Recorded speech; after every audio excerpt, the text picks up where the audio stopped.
So what does it mean when President Biden and the CDC just announced that they are reinstating the eviction ban? And how does that affect you?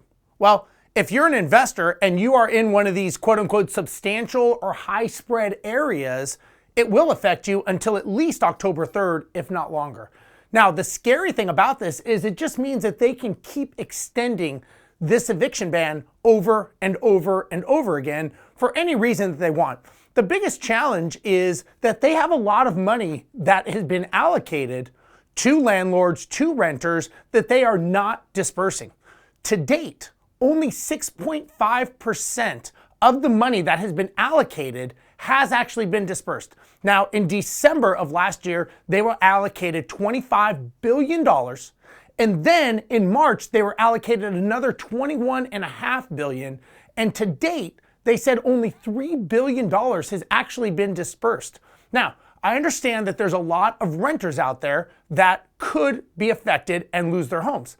But my question is what about the landlords? What about the people who have the properties that are looking for some relief? If they want to let the tenants stay in the property, I understand, because they say that, it's a high affected area. They don't want to put people on the street. I get that. But my question is what about the people that have the mortgages to pay? Why are they not dispersing that money? It's up to us as citizens, as taxpayers, to be able to go to our elected officials and tell them they either need to let us evict the residents so that we can get paying tenants in there because that is our business, or they need to disperse the funds so that we can be reimbursed for the money that's owed to us. Now, I know they say down the road we're all going to get recompensated and all these other things, but you may have to start looking at other options. One thing that I personally did is I did what's called cash for keys.